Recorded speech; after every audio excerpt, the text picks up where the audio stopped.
ఇవాళ అదే పోరాట స్ఫూర్తిని మదిలో తలుచుకొని ఆ పోరాటిక స్ఫూర్తికి సలాంలను అర్పిస్తూ ఇవాళ తెలంగాణ జాగృతి ఇక్కడ నుంచి మరోసారి ఉద్యమ జెండా ఎగరవేయవుతా ఉన్నది. ఆ జెండాను సైతం నేను సైతం భుజాన్నిస్తా అని చెప్పి వచ్చినటువంటి వీరన్న గారికి సాదరంగా స్వాగతం పలుకుతూ వారి నాయకత్వం లోపల చేరడానికి వచ్చినటువంటి సోదరులందరూ కూడా దయచేసి వేదికకు కుడివైపున రావాల్సిందిగా కోరుతా ఉన్నాను. అందరూ పిలుచుకోండి, రెడీ చేద్దాం.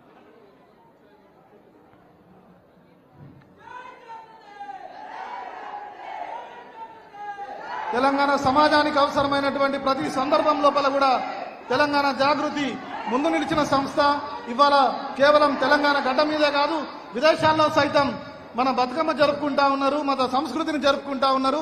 అక్కడ ఉన్నటువంటి ఎన్ఆర్ఐలకు కానీ గల్ఫ్ కార్మికులకు కానీ ఏ కష్టం వచ్చినా తెలంగాణ జాగృతి కార్యకర్తలు లేబర్ క్యాంపుల్లో తిరిగి సహాయం చేస్తా ఉన్నారు. అంటే కవితక్క గారు ఇచ్చినటువంటి ఆ స్ఫూర్తిని, వారు చూపినటువంటి మార్గం లోపల ఇవాళ తెలంగాణ జాగృతి కార్యకర్తలంతా ప్రపంచవ్యాప్తంగా ఒక్కటై మరోసారి మనం ఈ ప్రసారాన్ని మొదలు పెడతా ఉన్నాం. ఈ జాగృతి 3.0 కార్యక్రమం లోపల ముందు నడుస్తూ వచ్చినటువంటి వీరన్న గారికి స్వాగతం పలుకుతూ పోచమ్మ మైసమ్మ గ్రామ పోలేరమ్మ వానొస్తే గంగమ్మ వనములో సారమ్మ చిబ్బి పూల నడుమ గౌరమ్మరా ఆడబిడ్డల జాడ బతుకమ్మరా. మొత్తం తెలంగాణ లోపల మన సంస్కృతికి కొండ గుర్తైనటువంటి బతుకమ్మను మళ్ళీ విశ్వపీఠం పైన ప్రతిష్ఠించే ఉద్దేశంతో ఎక్కడ మీ పండుగ అని అవమానాలకు గురైన చోటనే బతుకమ్మను ఎత్తుకెత్తుకొని ఇవాళ విశ్వపీఠం మీద తెలంగాణ తల్లిని తన వెంట తీసుకొని ముందుకు కదులుతున్న తెలంగాణ సాంస్కృతికోద్యమ నాయకురాలు కవితక్క గారి ఆధ్వర్యం లోపల ఇవాళ ఈ జాయినింగ్ కార్యక్రమానికి పెద్ద ఎత్తున విచ్చేసినటువంటి ఉద్యమ చైతన్యానికి వారసులైన కొత్తగూడెం ప్రాంత యువతీ యువకులందరికీ, ఆడబిడ్డలందరికీ, అన్నలకందరికీ కూడా స్వాగతం పలుకుతూ కార్యక్రమాన్ని కొనసాగించవలసిందిగా అన్న కిషన్ నాయక్ గారిని కోరుతా ఉన్నాను.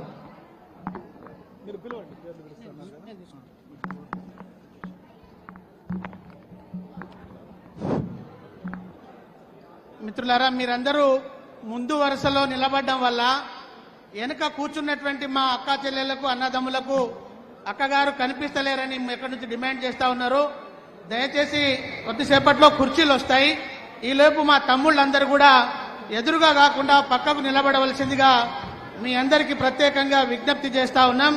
మరి ఈరోజు జాగృతి ఆధ్వర్యంలో కవితమ్మ గారు చేస్తున్నటువంటి అనేక పోరాట కార్యక్రమాలకు ఆకర్షితులై ఈ కొత్తగూడెం జిల్లా వ్యాపితంగా సిఐటియు ఆధ్వర్యంలో అనేకమైనటువంటి కార్మిక సంఘాలను నిర్మించి వారి సమస్యల పరిష్కారం కోసం సుదీర్ఘకాలం పనిచేసినటువంటి కామ్రేడ్ డి వీరన్న గారి జాయినింగ్ సందర్భంగా వచ్చిన మీ అందరికి కూడా జాగృతి రాష్ట్ర కమిటీ పక్షాన ప్రత్యేకమైనటువంటి స్వాగతం, సుస్వాగతం తెలియజేస్తా ఉన్నాం.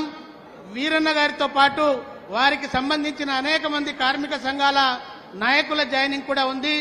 అదేవిధంగా కొత్తగూడెం జిల్లాలో ఉన్నటువంటి అనేక మంది గిరిజన నాయకులు, వివిధ సంఘాలలో పనిచేస్తున్నటువంటి ముఖ్య నాయకులు కూడా కొద్దిమంది జాయిన్ అవుతా ఉన్నారు.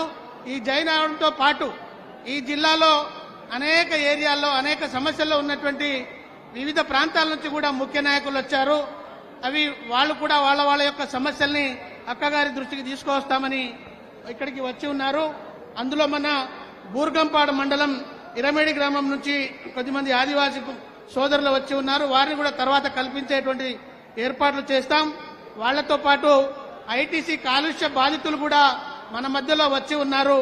వాళ్లను కూడా ప్రత్యేకంగా కమిటీనంతటిని కూడా అక్కగారితో కల్పించే ఏర్పాటు చేస్తాం. వారితో పాటు కేటీపీఎస్ సంబంధించినటువంటి బాధితులు కూడా వాళ్ళ యొక్క ప్రతినిధి బృందం ఇక్కడికి వచ్చి ఉన్నది. వాళ్లతో పాటు ఇంకా చాలా బృందాలు మా సమస్యలు ఉన్నాయి అక్కగారికి చెప్తామని చెప్పి మా దృష్టికి నిన్నటి నుంచి చెప్తా ఉన్నారు. వాళ్ళందరినీ కూడా ఇండివిజువల్ గా వచ్చిన మీరంటే కూర్చొని ఈ కార్యక్రమాన్ని విజయవంతం చేయవలసిందిగా నేను మీ అందరికీ ప్రత్యేకంగా విజ్ఞప్తి చేస్తూ